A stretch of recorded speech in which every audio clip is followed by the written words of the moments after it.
it's Tammy Sharrow, and this narrated PowerPoint is going to be a introduction or a review of the quantitative appraisal tool. Sometimes we call it a template or a worksheet, but it's something we've used in this course for a couple of years to help kind of organize your thinking around assessing credibility and integrity of an article, and then ultimately kind of appraise the strengths of the article. Is it trustworthy, and is this something you consider applying in your practice? So I'm going to basically walk you through it, and I think it would be helpful if you had the tool handy, and then in that third column that's blank, you might add some additional notes around important things to consider under each of these categories. So let's look at credibility, the first section. So we begin by looking at the authors in determining, are they credible? And some of the things we look at first is obviously their qualifications. So what makes you qualified to do research? Well, a lot of research assistants might be students like yourself, or nurses with a degree in nursing. But to be a lead or a first author in a research article, they should have a minimum of a master's and or a PhD, depending on the type of research they're doing. And once you add in other disciplines, they'll have other qualifications, but we'd like them to be similar to that kind of level. The other thing we look at is experience. Are the researchers experienced in this field? Sometimes we can see their connections with, reputable hospitals or schools of nursing or universities. So those are the key things we look for. Next, we look at, is it a reputable or credible source? And so typically our kind of gold standard would be that the article is published in a peer-reviewed journal. But having said that, with our whole move to online journals and researchers actually paying money to get their article published quickly, we look for this, but it doesn't guarantee that it's going to be phenomenal or high quality research. We hope that the process provides that, but that's one box we tick, but we go on to appraise the rest of the article. And the third one is bias, and I'm going to mention here that students often get this mixed up or confused. So bias here is, do the researchers have a position that could bias the results of the study? Maybe they work really closely with someone who's funding the study, or maybe they're getting funding from a body or organization around what they're actually testing. So I'm going to give you an example. What if the producers of Cold FX funded a study to look at efficacy? This group gets Cold FX, this group doesn't. What are the length of symptoms, the severity of the symptoms, etc. So there we could consider that could be a funding bias. And so it's just important that we look for that. Most articles will provide a source of funding, typically at the end of the article. And so we want to just think, is this a conflict of interest? So I would say that this is more common in quantitative research, where we might be testing an intervention. Okay, another important component of credibility is the scholarliness of the journal article. Does it have good grammar? Does it have spelling errors? Does it have headings? And do those headings sort of follow the research process? Is it easy to read? Does it flow? Another key thing we look for is the title, and I think we've talked a little bit about this, is that, and this relates to, searching for articles too is if the title includes the population, the problem, and the method, then it's easier for you to identify if this is an article that you would be interested in reading. The second piece of the scholarly and significant is this notion of what is the background problem? What is the big picture problem to which the researchers hope to make a contribution?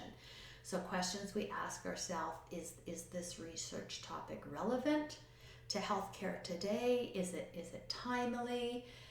So is it a current issue? Is it significant? Is it worthy?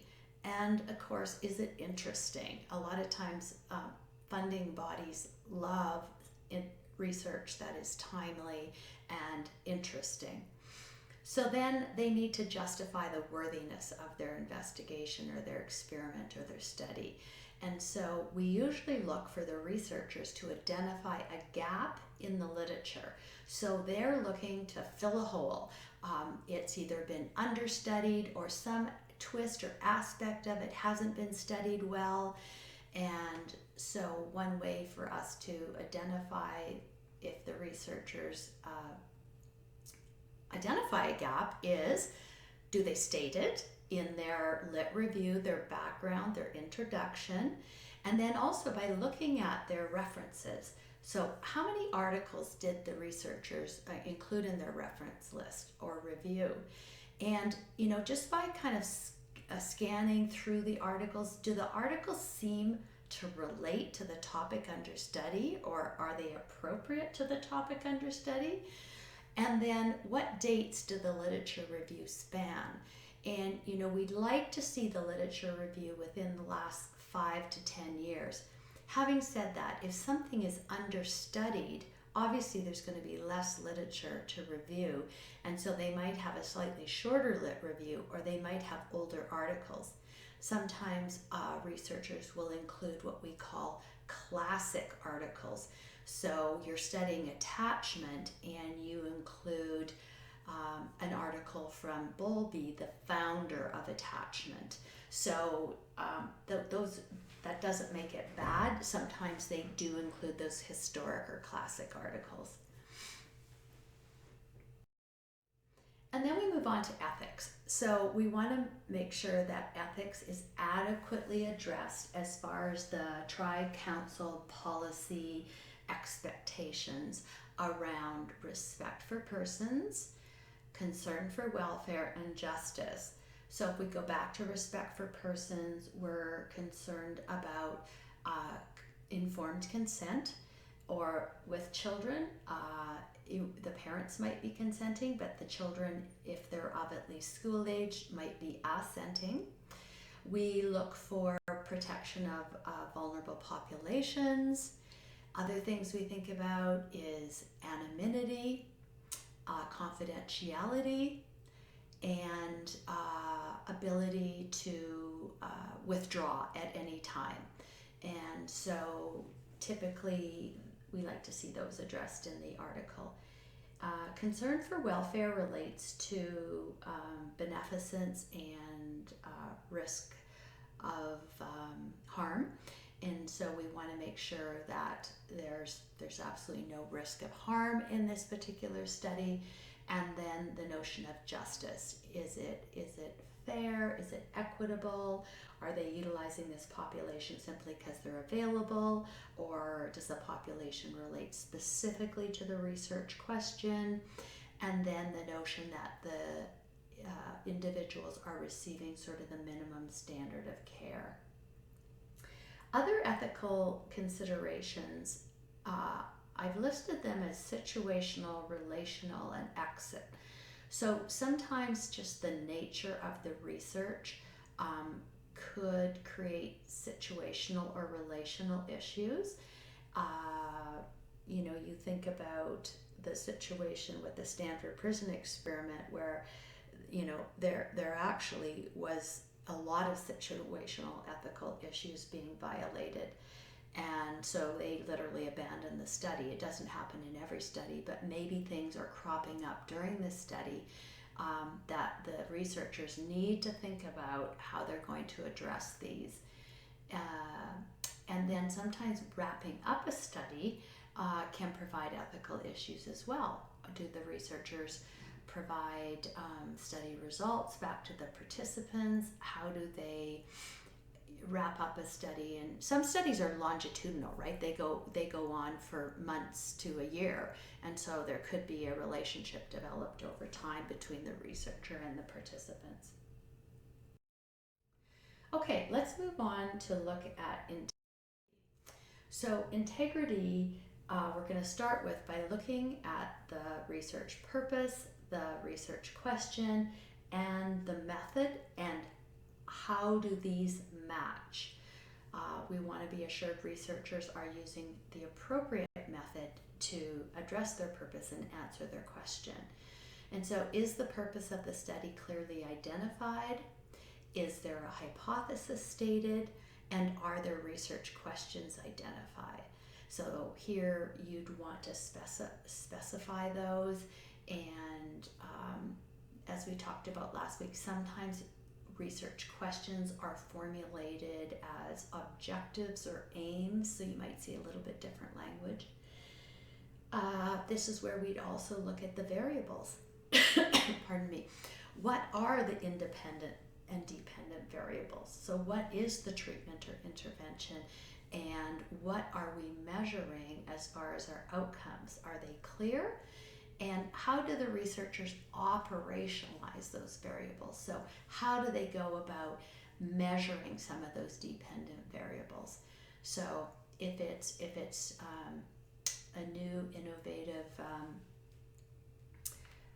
fitness program, say, and they're measuring body fat as a dependent, how are they measuring that body fat? Are they using calipers? Are they doing a DECA scan? How are they operationalizing those variables? So really important in quantitative research. And then lastly, the method. So what quantitative method did they choose? Did they specify a randomized control trial or clinical trial? Are they using quasi-experimental? Or is it simply non-experimental research where they're doing a survey, or they're just observing and looking for correlations or associations, but not looking for cause and effect? And how do those all match together? Sample. So we want to make sure, again, that the sample matches the method and the research question. And so we begin by looking at the method of obtaining participants. How did they go about recruiting their participants? Where was their source of sampling? We want to look at the type of sampling, which is going to be typically probability sampling, as in random sampling, or non-probability sampling, which which you learned a little bit about today. And then we're going to look at the method of assignment. Is it suited to represent the population of study? So what was it about that sample that seems to fit with the intent of the study? And the other thing then we need to look at is the sample size. And so specifically with quantitative research, did they do a power calculation to determine the adequate sample size? And we learned last week, I guess it was, about our minimum value that we look for in power calculations, and the rationale for the target sample. So we want to see them state the final power calculation and provide that, and explain if it's less than anticipated. And this is often where the having that flow chart, especially with that RCT, of how people flow through the research study, who is eliminated, who is included, and the ultimate sample size at the end. One thing I would add in here is the notion about inclusion and exclusion criteria. I don't think your template really pulls that out clearly, so I'm going to have you write it in that third box. Did they use inclusion and exclusion criteria to try and control for some of those confounding variables? Okay, data collection and measurement match. So you learned a lot in the narrated PowerPoints around measurement reliability and validity. So certain things are straightforward and easy to measure, especially biophysiologic measures. But when we are measuring abstract concepts like depression, stress, coping, hope, happiness, etc., quality of life, we need to use reliable and valid tools. So measurement reliability, it needs to be sufficient, and they need to make efforts to establish the reliability of the tools they choose, often reporting from prior studies. And the three key ways they can measure reliability is inter-rater reliability, test, retest, or internal consistency. And so if you were to look for a value to determine if it is a reliable tool, the Cronenbach alpha or the kappa should be at least 0.7. 0.8 is ideal, and above is great, but a minimum of 0.7. Then we look at validity. So validity being, are we measuring what we think we're measuring? And so we need to talk about is the validity sufficient, and have the researchers made effort to establish or report validity from prior research. And this is where you can touch on content validity, criterion validity, and construct validity. Now, I will say that not every study is going to address every type of reliability and validity. They will typically choose one or two ways to establish reliability and validity of the tool that they chose. And lots of studies use a variety of tools depending on how many dependent variables they're measuring. Okay, let's touch on rigor. So rigor, is the study rigorous? Have there been sufficient strategies in place to ensure the integrity of the research? This really strengthens our confidence in the findings. And when we look at testing interventions, specifically in RCTs and quasi-experimental designs, we want to make sure, does what we do cause what we see? And so there can be a variety of threats to internal validity, which were reviewed in the narrated PowerPoint. So you want to kind of just identify, are any of these at play, or how do they control for these threats? And then this notion of external validity. So is it possible to generalize the findings to the broader population? And so some of the controls for external validity certainly are having a randomized sample, randomized selection, controlling for the Hawthorne effect, which was reviewed in the narrated PowerPoint, the placebo effect, and do they provide a sufficient description of the sample, the characteristics of the sample, the setting. Sometimes they'll report in the results section the comparing and contrasting the sample on different demographic variables to kind of point out that the sample between the control and experimental group was not statistically different, which is important. Okay, analysis of the data and results. So questions we need to address here is around the findings. Did they conduct an appropriate analysis? Did they use or state that they used computerized software to do their analysis? Do they talk about the kinds of tests that they might have used? There's not an expectation in this course for you to be able to identify if they use the specific statistical test, but do they report on this? Are the findings clear from the analysis? So think back, what were their objective or their aim or their research questions? And do the findings align with that? And are there tables or data, graphs or charts that add to your understanding and are clear and easy to read?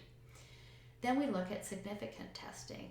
What were the p-values or confidence intervals? Did they provide those? Were they available?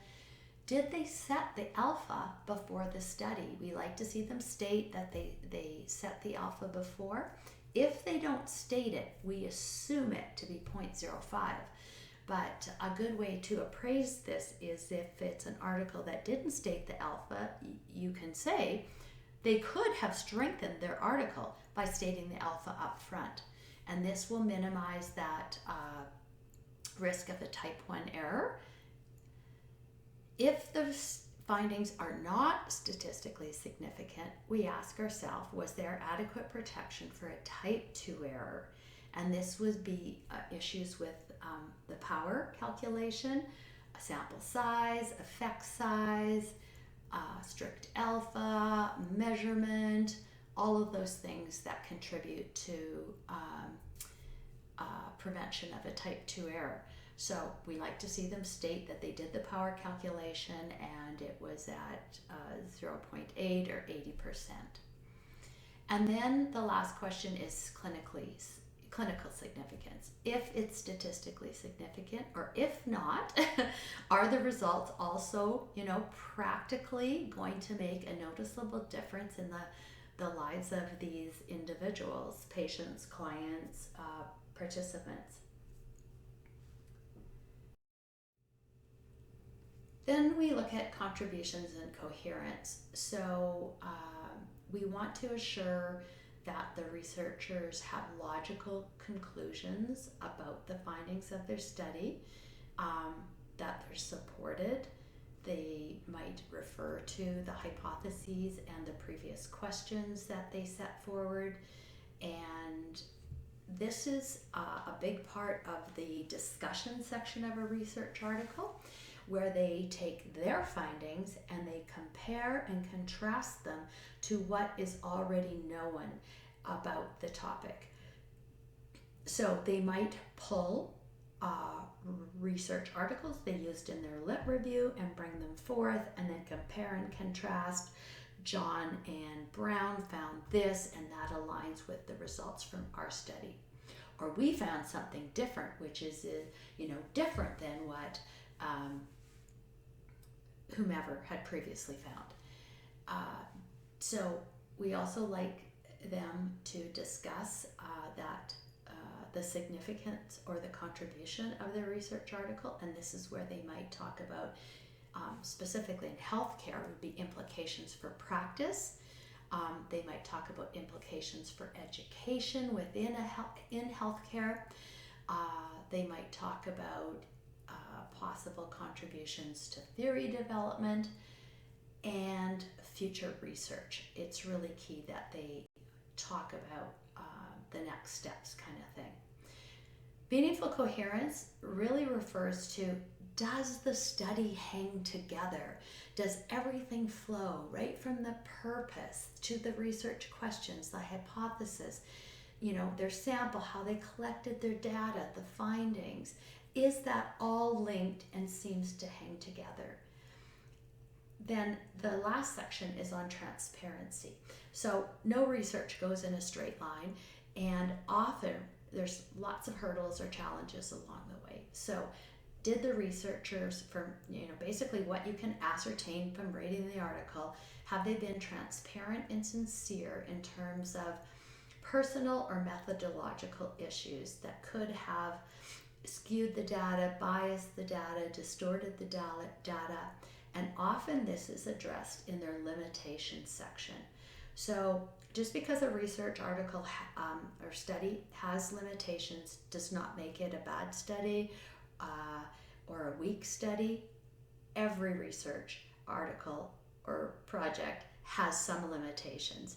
And so we like to see the limitations addressed in following the discussion or somewhere before the conclusion. And then lastly, you're asked to kind of appraise the overall trustworthiness, and this is your conclusion. So based on the skills you've developed and your appraisal of the article, what is your overall take on it? Is it a quality research report? Is it trustworthy? So given all the considerations above, you've weighed the strengths and weaknesses. Could you trust the findings? And why not? And then lastly, could you apply the results elsewhere safely? Why or why not? Could you see this being applied to a similar population in another setting? That type of thing. So once you've gone through your entire appraisal, you wrap it up with your overall assessment of the trustworthiness. All right, everyone, thanks for listening.